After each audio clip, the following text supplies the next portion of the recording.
आप देख रहे हैं केबीजे न्यूज। नमस्कार, केबीजे इंडिया न्यूज में आपका स्वागत है। मैं मनीषा। सबसे पहले रुक करेंगे इस वक्त की बड़ी खबर की ओर।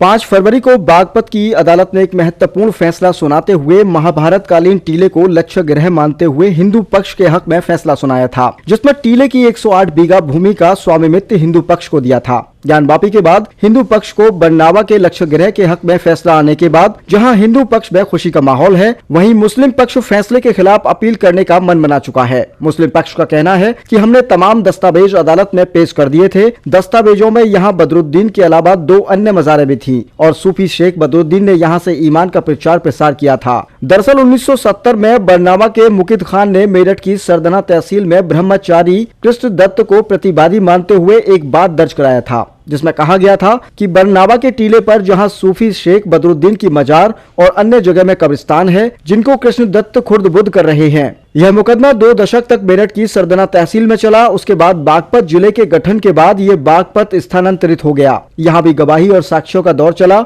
इस मुकदमे में 208 तारीखें लगी। फैसला आने के बाद प्रशासन ने भी मामले की संवेदनशीलता को देखते हुए लक्ष्य गृह पर भारी फोर्स तैनात कर दिया है और अधिकारी पल पल की जानकारी ले रहे हैं।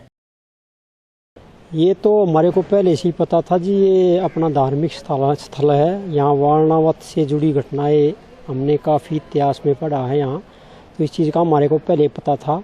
और ये बहुत ही अच्छी सरकार ने और कोर्ट का बहुत ही अच्छा फैसला आया है, तो हम इस चीज़ से बहुत खुश हैं जी। और ऐसे ऐसे आगे भी ऐसे ऐसे अच्छे फैसले आते रहेंगे, क्योंकि हमारा उस परमपिता परमात्मा पर विश्वास है।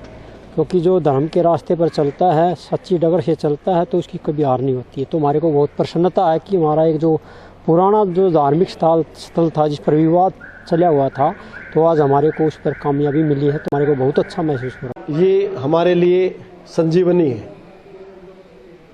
ये जहाँ अयोध्या के अंदर 22 तारीख को प्राण प्रतिष्ठा हुई है, ये लाक्षा गृह के लिए भी एक प्राण प्रतिष्ठा ही है ये आदेश।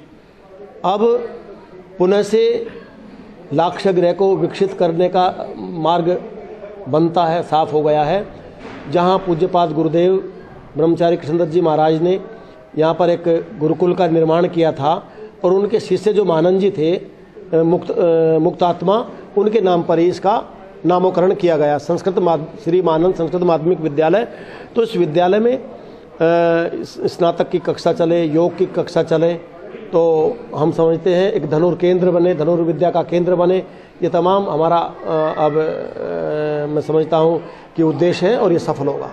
लाक्षागृह के बारे में क्या बताएंगे? लाक्षागृह किसको कहा जाता है? लाक्षागृह एक लाख से बनी हुई एक धातु होती है। उस गृह में निर्माण के समय जिस धातु को लगाया गया, तो उस भवन को लाक्षागृह के नाम से जाना गया, क्योंकि वो पता तब चला है वो जल गया।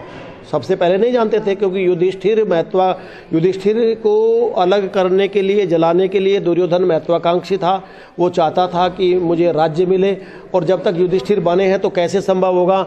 तो उनको नष्ट करने के लिए उन्होंने इसी ही भूमि पर आज से 5,500 वर्ष पूर्व एक षड्यंत्र किया, और उस षड्यंत्र के चलते एक घर का निर्माण किया।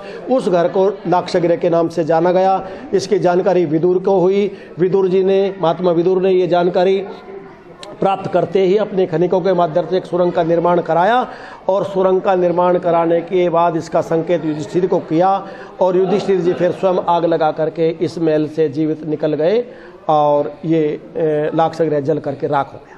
जैसे यहाँ पे कृष्णा नदी है और दूसरी नदी, एक हिंडन नदी है, दूसरी कृष्णा नदी है।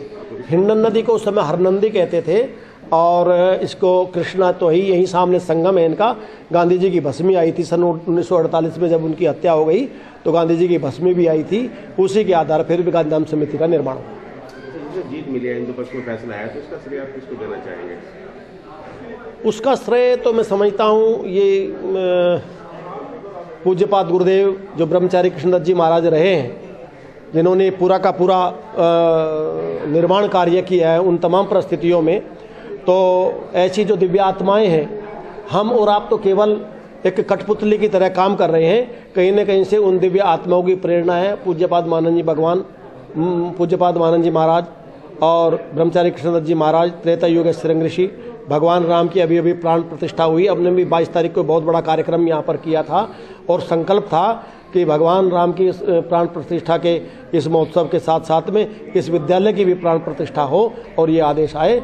तो इस प्रकार से हम ये मान करके चल रहे थे। ये सारा का सारा श्रेय उन दिव्य आत्मा को जाता है और जिस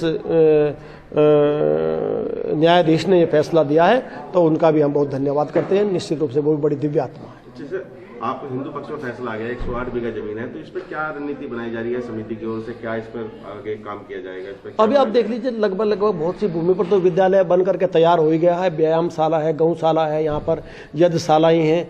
अब बचा ही कितना है उसमें? धनुर्वेद, हमारी धनुर्विद्या का खोलने का प्रकरण है, धनुर्विद्या खुल जाए और एक महाविद्यालय की अब मान्यता लेकर के संस्कृत महाविद्यालय बनाने का प्रयत्न इसको करेंगे। तो यही हमारा अब उद्देश्य है। सरकार से क्या अपेक्षा रखते हैं?